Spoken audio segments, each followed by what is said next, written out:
Bismillah ar-Rahman ar-Rahim. Dear students, Assalamu alaikum and welcome back to our next lecture. From today, we are going to follow the SMART syllabus given by the board. According to this syllabus, the next discussed topic is Quaid-e-Azam's role and achievements as a first Governor General. پہلے governor general کی حیثیت سے قائد اعظم محمد علی جناح کی خدمات اور کارنامے بیان کریں. As we know that Pakistan got independence on 14th August 1947 اور قائد اعظم محمد علی جناح نے بھی فرسٹ گورنر جنرل کی حیثیت سے 14 اگست 1947 کو ہی اوتھ لیا. اس وقت پاکستان کے پہلے وزیر اعظم لیاقت علی خان کو مقرر کیا گیا. نیولی بلڈ اسٹیٹ کے لیے ابھی کسی قسم کا کوئی کانسٹیٹیوشنل پیٹرن موجود نہیں تھا جس کے اکارڈنگلی اس اسٹیٹ کو چلایا جاتا.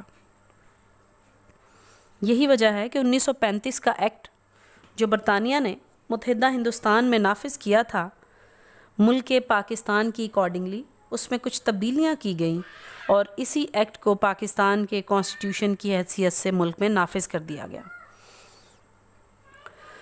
اب ٹوٹ چکی ہیں زنجیریں، اب زندانوں کی خیر نہیں، جو دریا جھوم کے اٹھے ہیں تنکوں سے نہ ٹالے جائیں گے.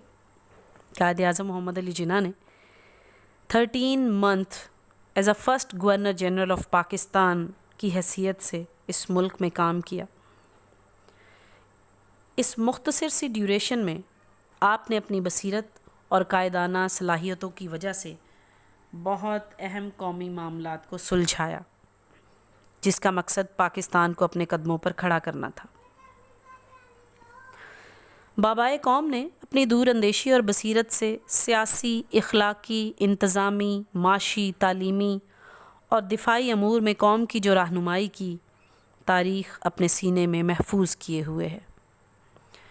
11 سپٹمبر 1948 کو اپنے خالق حقیقی سے جا ملے، لیکن اس سے پہلے آپ نے اس نوزائیدہ مملکت کے لیے جو خدمات سر انجام دیں وہ سنہری حروف سے لکھی جائیں گی. قائد اعظم محمد علی جناح نے حالات کی نزاکت کو دیکھتے ہوئے فوری طور پر سب سے پہلے پاکستان کے لیے کراچی کو دارالحکومت بنایا. اس کے بعد پاکستان کا سیکریٹریٹ بنایا.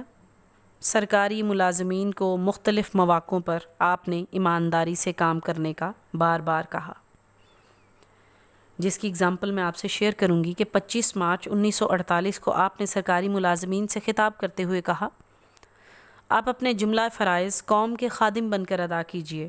آپ کا تعلق کسی سیاسی جماعت سے نہیں ہونا چاہیے، کیونکہ اقتدار کسی بھی جماعت کو مل سکتا ہے. آپ ثابت قدمی، ایمانداری اور عدل کے ساتھ اپنے فرائض بجا لائیے. اگر آپ میری نصیحت پر عمل کریں گے تو عوام کی نظروں میں آپ کا رتبہ اور حیثیت بڑھے گی. آپ نے ہندوستان سے افسران کی منتقلی کے لیے خاص گاڑیاں چلوائیں. ان گاڑیوں پر حفاظت کا بندوبست کیا گیا تاکہ راستے میں بلوائیوں کے راستے یہ لوگ قتل نہ کر دیے جائیں. اورینٹ ایئر ویز اور ٹاٹا ایئر کمپنی سے معاہدہ کیا، جس سے سرکاری ملازمین کو پاکستان لایا گیا.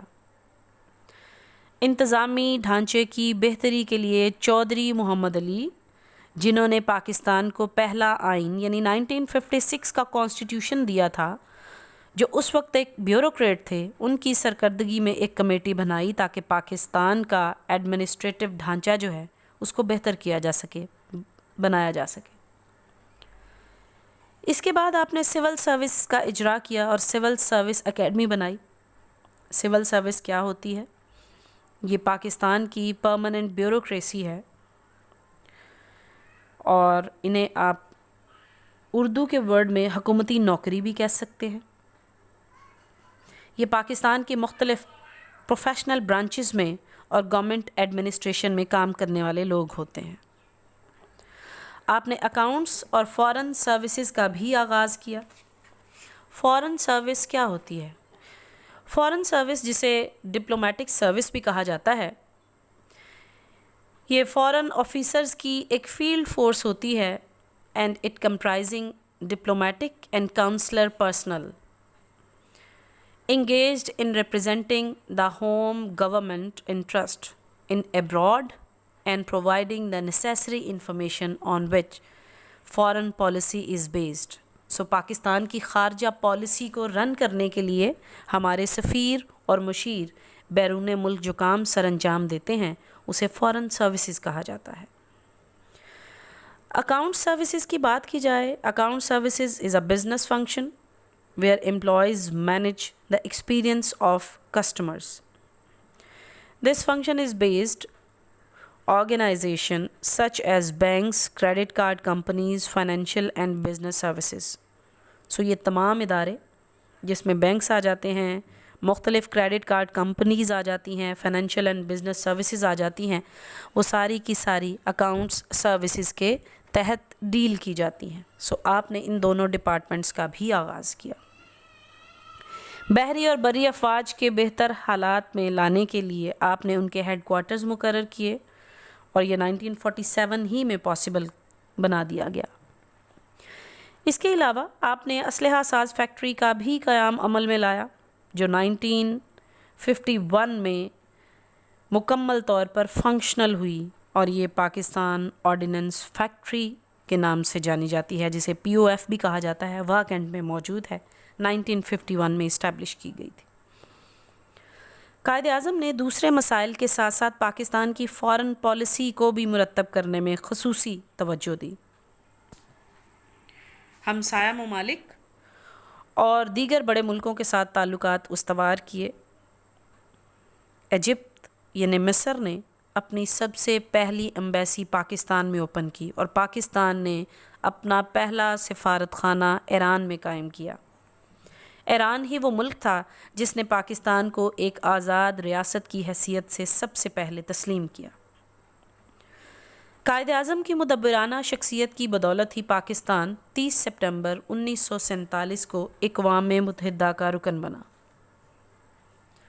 قیام پاکستان کے وقت جہاں بے شمار مسائل تھے، وہاں تعلیمی میدان میں بھی کامیابی حاصل کرنا بہت ضروری تھا، کیونکہ کوئی بھی قوم تعلیم کے بغیر ترقی نہیں کر سکتی. قائد اعظم نے اس مسئلے کی طرف خصوصی توجہ دی اور آپ نے 1947 میں پہلی تعلیمی کانفرنس منعقد کروائی. آپ کی نظر میں تعلیم کا مقصد اخلاقیات کی تشکیل تھا. آپ کی یہ شدید خواہش تھی کہ پاکستان کا ہر شہری قوم کی بے لوث خدمت کرے. آپ نے نوجوانوں کے لیے سائنس اور ٹیکنالوجی کی تعلیم کو لازمی قرار دیا. قائد اعظم محمد علی جناح کے جسم میں جب تک جان رہی، آپ نے ہر ممکن پاکستان کی خدمت کی. باوجود اس کے کہ آپ کی صحت خراب تھی، آپ پاکستان کے لیے تمام امور سر انجام دیتے رہے. قائد اعظم محمد علی جناح کو بیماری نے بہت کمزور کر دیا تھا، لیکن وہ آپ کے حوصلے کو توڑنے میں ناکام رہی. سوتے ہیں کہاں خود جو ملت کو جگاتے ہیں، یہ قائد اعظم کے دن رات بتاتے ہیں. قائد اعظم محمد علی جناح کا کہنا تھا کہ اگر ہم اس عظیم مملکت کو خوشحال دیکھنا چاہتے ہیں تو ہمیں اپنی پوری توجہ لوگوں اور بالخصوص غریب طبقے کی طرف مرکوز کرنا پڑے گی. قائد اعظم محمد علی جناح جیسے عظیم الشان انسان روز روز پیدا نہیں ہوتے.